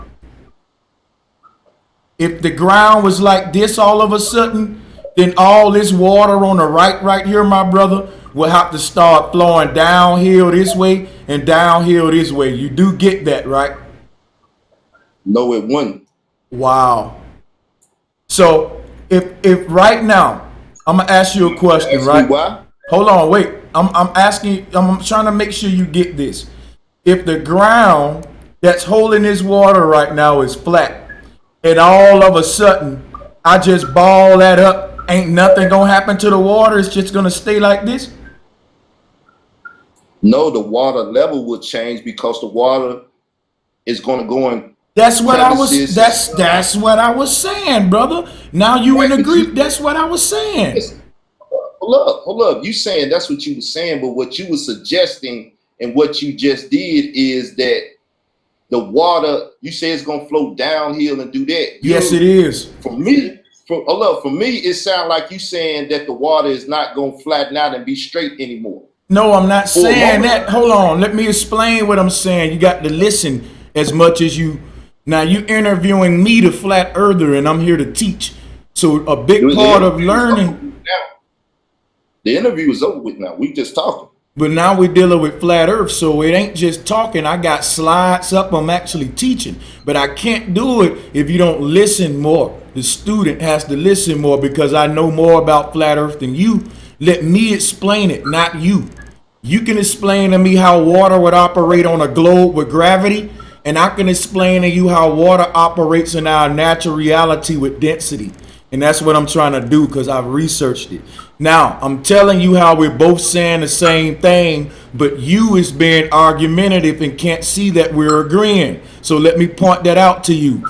If you mute your mic. Oh, excuse me, because there's a little background noise on your end. Yeah. Yeah, so what's going on here is you agreed with me. You said that the water level is going to change. That was not my argument. My argument was that there was going to be some change, period, at the end. I said if we change the ground up under that water, will the water change? You said no. Then after that, you said, well, the water level going to change. Like, what are we doing here? I just said, is it going to change? You prove my point. Now, I'm still, and see, I'm not done. Here's the thing I'm trying to show you. Every time, but every time I'm reaching my point, you cut me off, and it's the most annoying thing ever. You're making statements that I said something. Just teach what you said and don't interject what I said. But how can you control my speech? Brother, you can't control a man's speech. If I wanted to, I can just say foul things out of my mouth because it's my mouth. Like, you can't interrupt me to tell me what not to say with my mouth, brother. I won't do that to you. Just speak. We're gonna just interrupt. Brother, just speak. And when you speak, I don't care what you say. I'm going to wait till you finish and then I'm going to talk. I don't care if you cuss me out. I'll say I love you when you're done and continue my presentation. Okay. Just let me finish here and try to teach you something. All right. Let me know when you're done then. Make Cool. sure you let me know when you're done. I swear I will. So now, right here, the ground is flat. The water has no need to change because the ground ain't changed. But like I asked you, if this ground was to be a ball, that water gonna have to compensate for that change. And you said, yes, it's gonna change, but it's gonna level itself back out. I didn't argue that. My argument was it's gonna change. All right, and we both agree to that change. What's gonna happen here is water is gonna start descending from the left and the right. And like you said, Israel, you were correct. After it settles again, it's gonna be a lower level. So let me demonstrate that. After this side level out and this side level out, after this start rolling downhill and it reach a stable level, then yeah, it probably goes down a little bit based on it evening out and being spreaded more based on that this bottom part, it occupying this bottom space here. So you're right, it's gonna level back out at the top. That proves that the earth is flat. Because no matter what goes on at the bottom, the surface of the water will stay flat. But if you change that to a ball, you're going to notice a change. That's why I said that, because the earth can't think about it. They give us a globe with all of the water balled up, forming in the shape of a ball. That would look like this. Let me show you. And after this, you can have the mic. What they... Yeah, I'm not through. It take a while to explain this stuff, brother. You know, I was researching it for months. This is why flat earthers will never really get a fair shot, because it really take a lot of time. So please just be patient. Now, if the earth was a globe balled up like they give us, this how it would look. This how the surface of the water look at the top. It'll be arched. And this is why they say we see ships go over the curve. But me and you just agreed that it's not like that, because this is what we demonstrating with. If water can be level everywhere we go, when did we ever notice it like they give to us on the globe? Never. It's a lie. So that's the argument I'm making, and I'm using the visual science here to show you. So now I'm gonna mute my mic, brother. Thanks for being patient. No problem. Now, if the dry land is a globe, which curves like that, then you got conversation, because then the water will have to deal with a curve. And still, as you showed in the picture, where I agree and yet disagree, because I see the sameness and the difference, and I have to acknowledge what sameness is and what difference is. I have to match this and I have to mismatch that to show that I see both perspectives, right? Which eventually we got to both perspectives. That's why I try to explain to people I'm able to match and mismatch. So now, even with that, it still wouldn't make sense if the dry land was even globe-like, because then the water would go to a certain level and then part of the earth would stand out of the ground, the dry land, and it'll be two different parts of water now, because the dry land that came up over the water and split and made two separate things of water. Well, actually, so, that wouldn't happen, because they tell you that on a globe the oceans are so deep that even though it's arched, you know, you got to go so far down, even if it's been, because they tell you all the time that it's underwater volcanoes. So what happens? We don't really see land come up until all that land fill up. They tell you how new continents is born, because all of that lava under the ocean start working its way through so many years, shooting up until a new island is formed. So they tell you that the water's so deep that if this was to happen, it wouldn't necessarily split the ocean in half like you saying. Yeah, people tell people a lot of things. That's why at the same time, I choose to take what they say or not take what they say. So really, often what they saying is my mentality right now. I'm saying from observation and understanding water and how water works, because all my life I done damn near stayed in the South, and I played in water puddles in the rivers and I know water, right? Because I've been observed it and played with it. I don't need nobody to tell me about it. So just like I was saying the other day, if you take a big object and throw it in a big puddle of water, a pool or whatever, it's going to make way for that. It's going to make room for that. It's going to say, well, we can't stay here because matter, though, if it's not the same or if it is the same, it can't occupy the same place at the same time. So it's going to make room for it. Why make room? The water is going to expand because that and took that. It is going to rise the water. Keep throwing rocks, and the more them rocks take up space within the pool, the water level is going to rise, right? So you take the rocks out, the water level go down, right? So with what you showed initially on the thing with the flat, showing us a flat earth, I said, okay, that's cool. I agree with that. Look at the water level, it's straight. When you made the circle and you say, well, it's going to change it, I'm like, no, it's not going to change the water being flat. See, I didn't get an opportunity to explain exactly what I meant, but the water level for us staying straight, as you saying flat, that's going to remain the same. Now, the level's going to go down, right? It's going to make a change, but then it's going to go back to what it was, meaning it really didn't change. To me, I'm seeing both parts of it. Well, hold on, wait, brother. It does change. The level go down. See, let me show you the demonstration again because I want to help you out. I want to help. Yeah, hold on. You got to look at the sameness and differences. I'm finna give you science, brother. I studied this. If you would let me do this for you, I'm gonna help you. You said we had a point back and forth. Listen. It's going to change in level, but it's not going to change in being flat. Is that true? Oh, yeah. That was the point of my Holy Spirit. Guess what? Hold on for a minute, Israel. Everyone in my chat room, give me a flat power. Did you hear him just prove flat earth? Repeat what you said again. You said it ain't going to change that water being flat. That was the whole point of my experiment, brother. You just said water always level out. Thank you. You're proving flat earth. I mean, I don't. You can say it's proven flat earth or whatever. Yes. I know what water do. Yeah. Like I said, you can't just listen to me.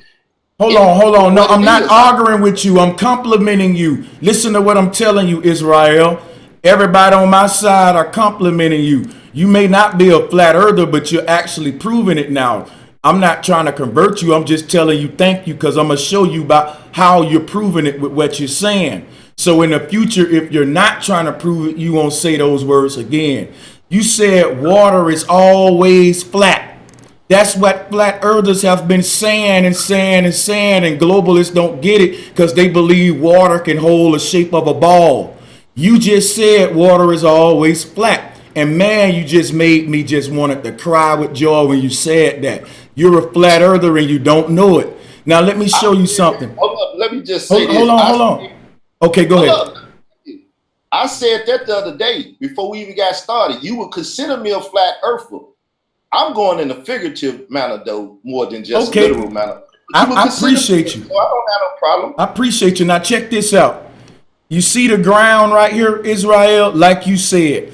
If that ground don't change, that water won't change. But like you said, if we put this right here, that water gonna have to start flowing, filling up that space left and right where we took that land away.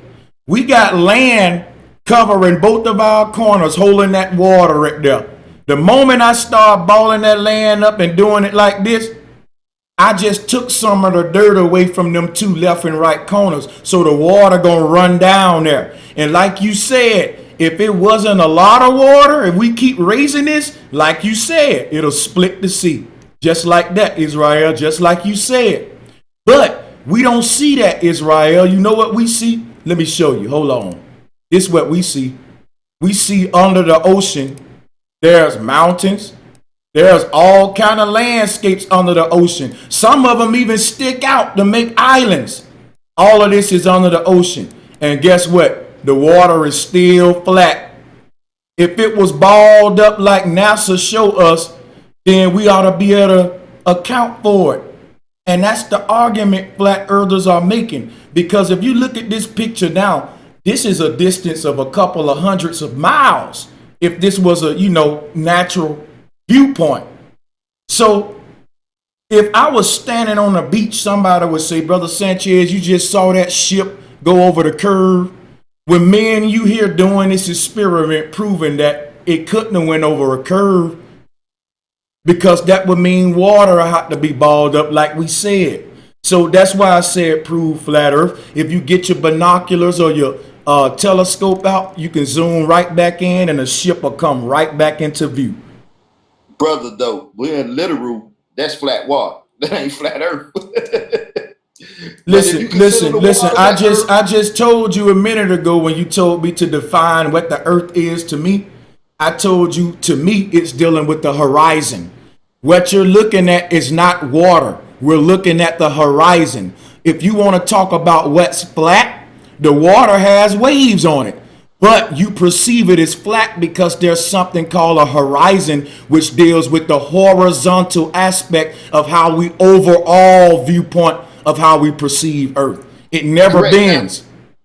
Correct. Now let's go to the plane, because I wanted to deal with that, but you was still talking, so we couldn't get into it. Now in a plane has to do just like the water. It has to level off and fly like that. If it stay at a down tilt, it's gonna keep going till it hit the dry land or the water.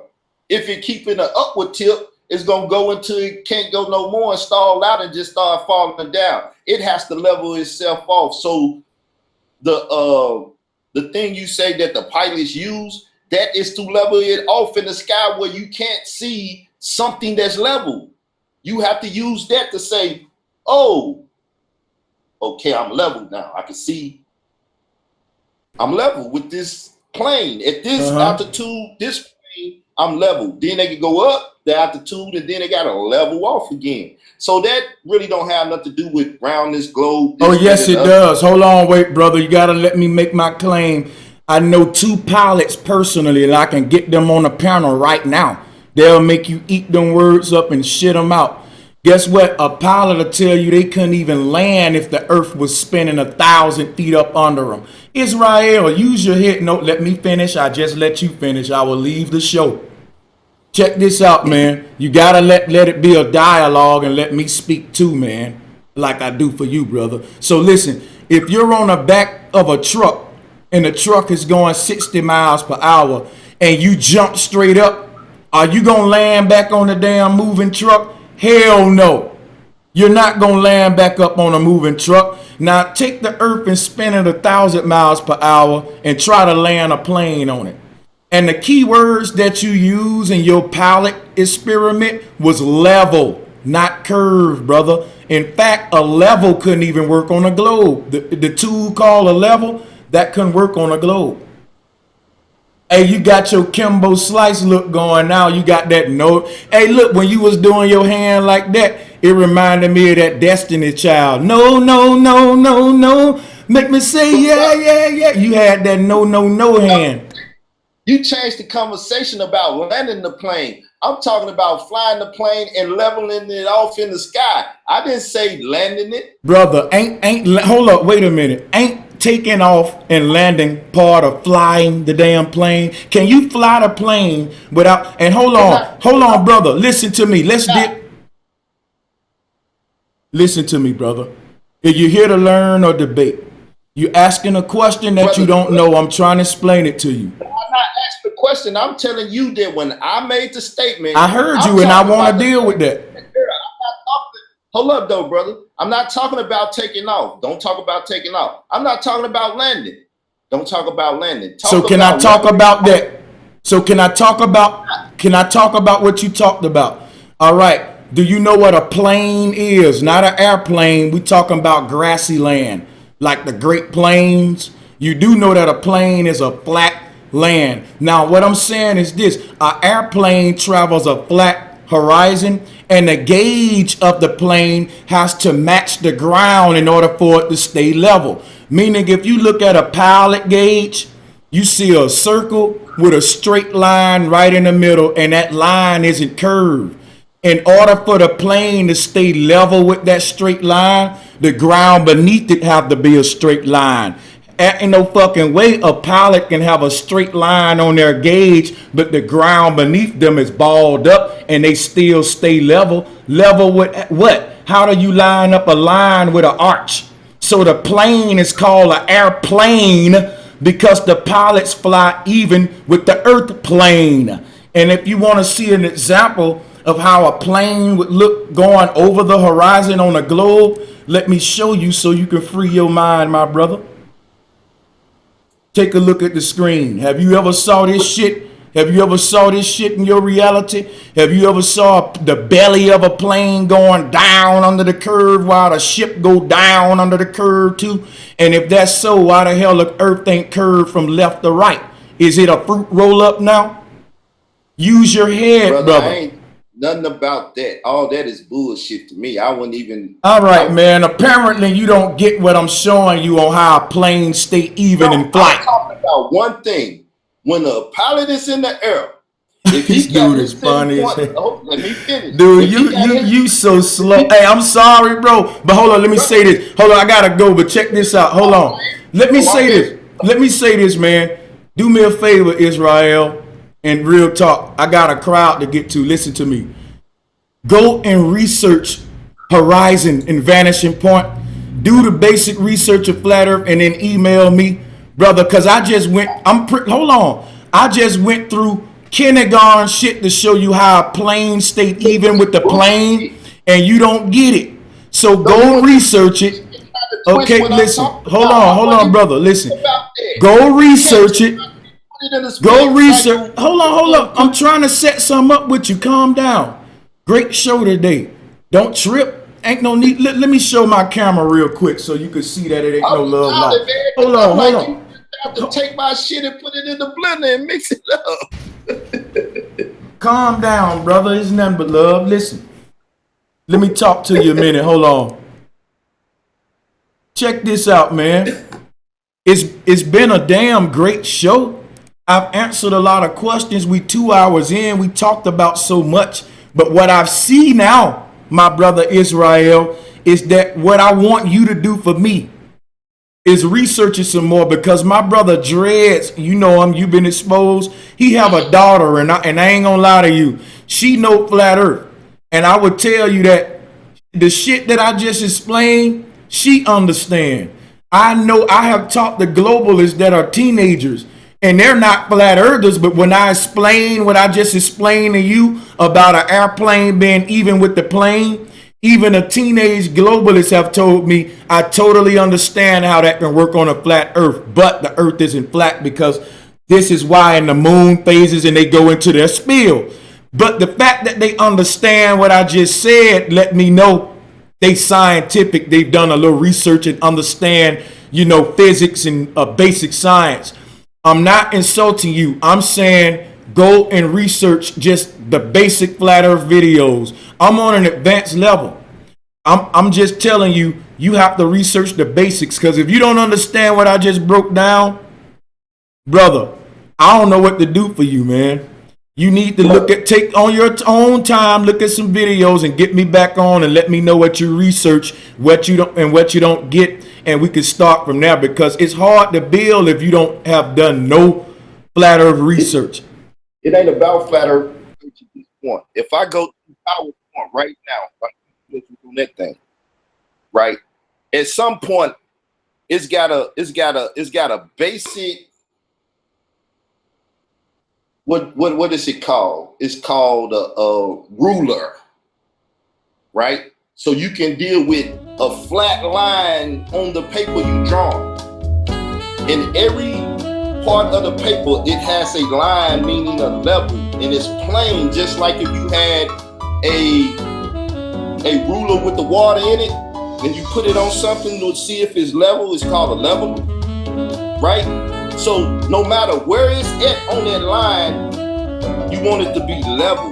You want it to be flat.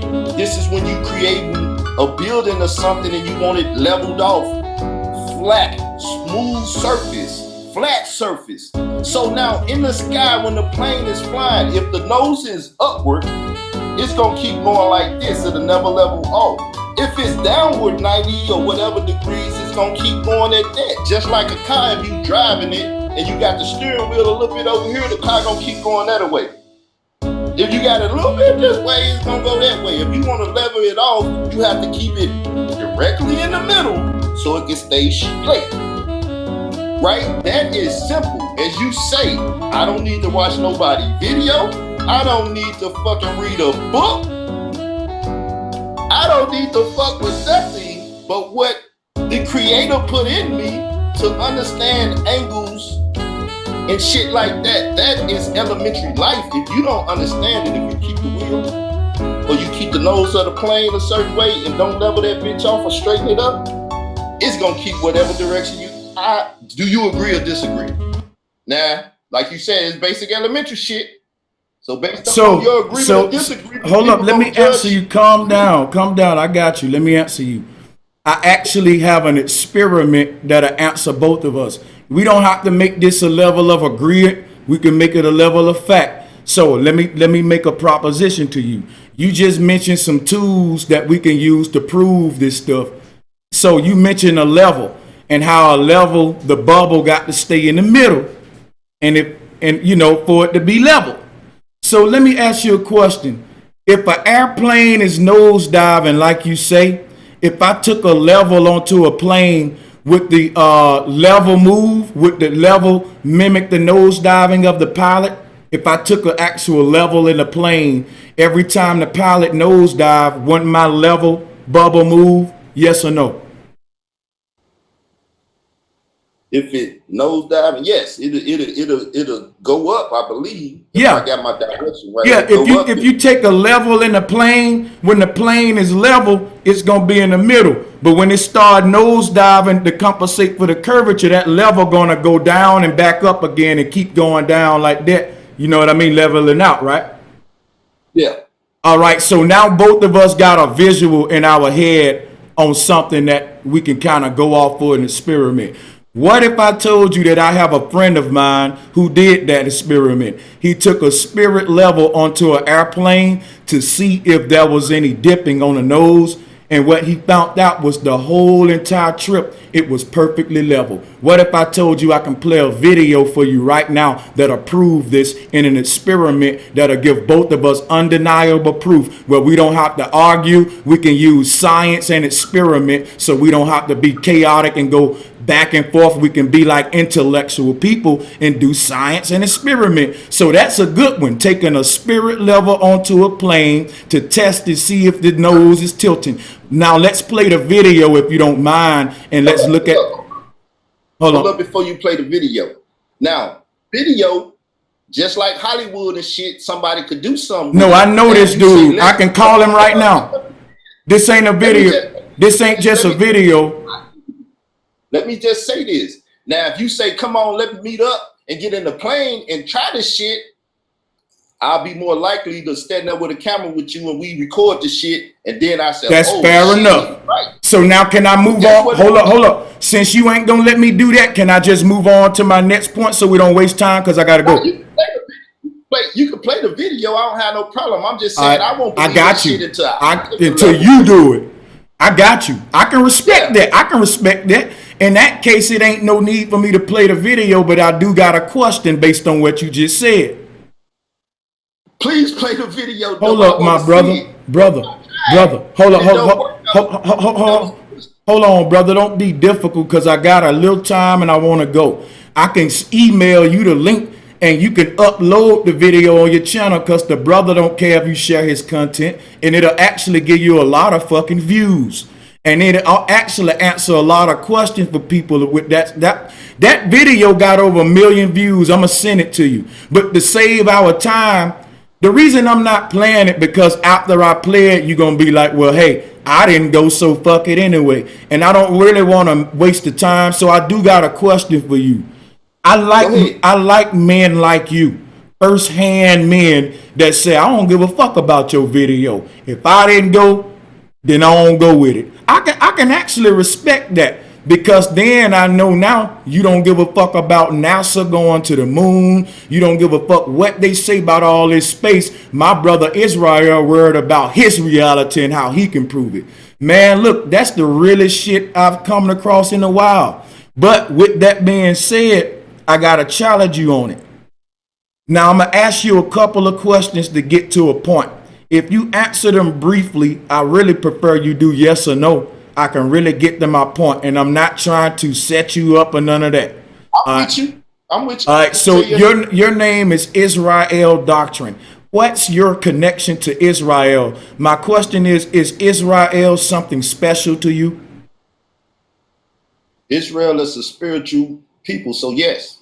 And is it a yes or no? So, all right? Is it a geographic location we can go to as well that those people actually inhabited on this earth? Is there a place called Israel that they had land? Yes. So these people did have a land that they had. They might not have it today, but these Israelites, they did have a land. Okay, I got you so far. Would you say that that's some kind of a holy land to the people who revere these people, right?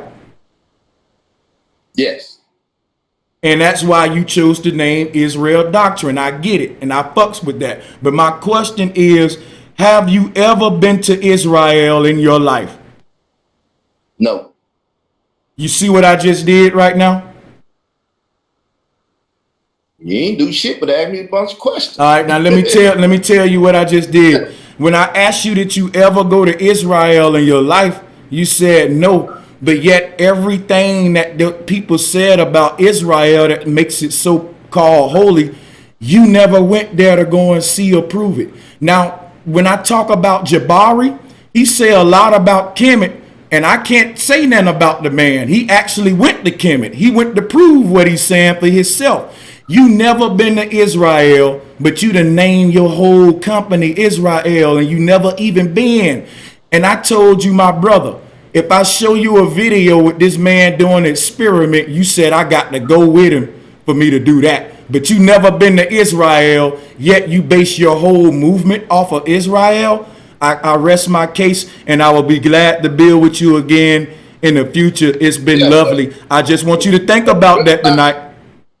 What you fail to realize is your limited understanding of who Israel is to me. Not no landmass or not no people, but God himself. If you go to Daniel 9:19, it said called the land his people Israel.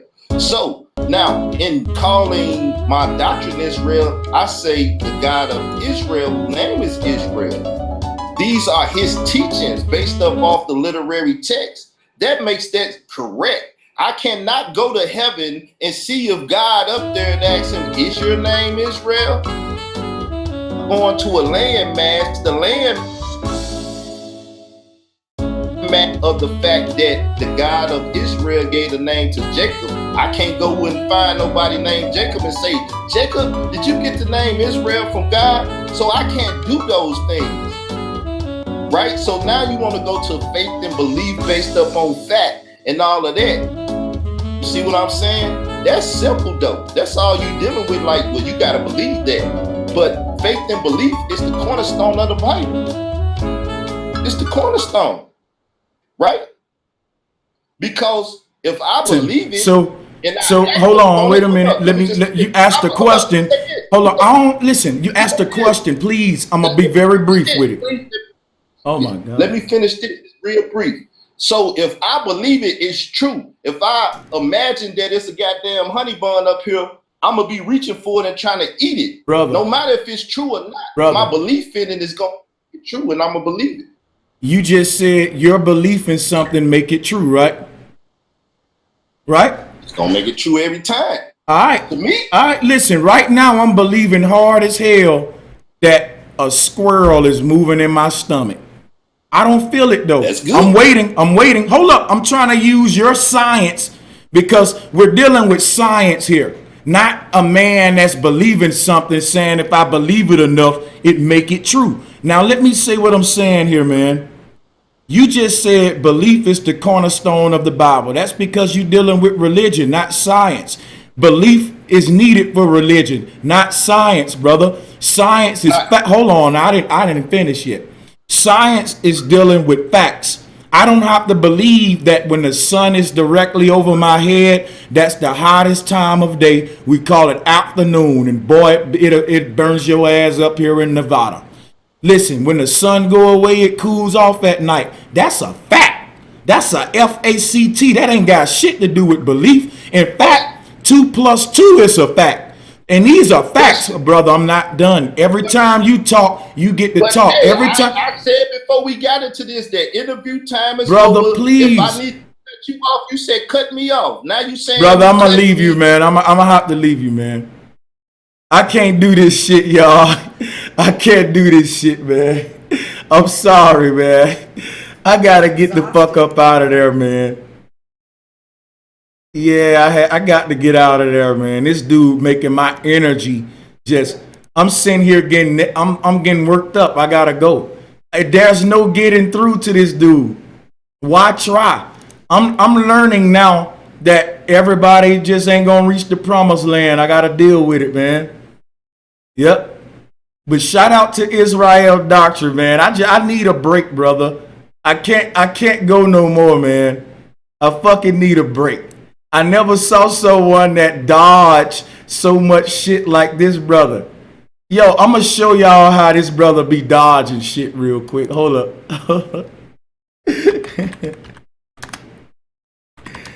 Oh man, the brother was dodging like a motherfucker. When he dodging, I'm like, damn, homie. Like, bro, I don't think I met nobody on my panel yet that can dodge. What car company make the Dodge, baby? What car company is that? Dodge, Ram? Yeah, it is Dodge. That's yeah. the name of it. Boy, your ass ought to work for Ram. It's Dodge. Oh, Dodge is the company. He ought to go work for the car company, man, named Dodge. That brother need to work for Dodge, my nigga, for real. God damn. And this is what we up against, y'all, in the black conscious community. They ain't letting their lives go. They know how to dodge, brother. These brothers know how to dodge like a ram. Let me show you how they be dodging real quick. Can't nobody do it like Neo.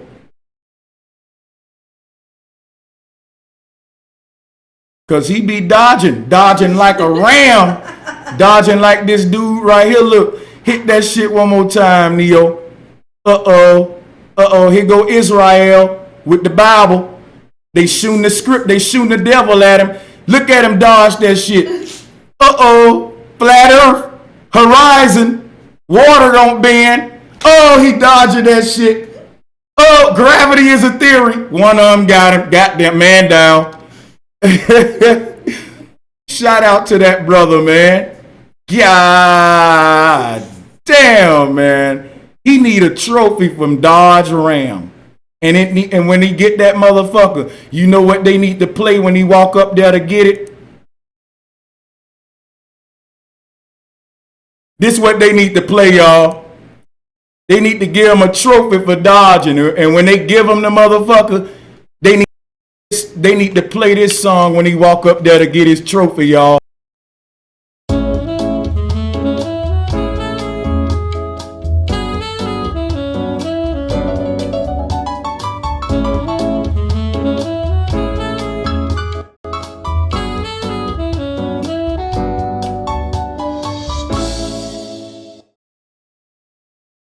This was some good shit, man. You know what I'm going to do for y'all?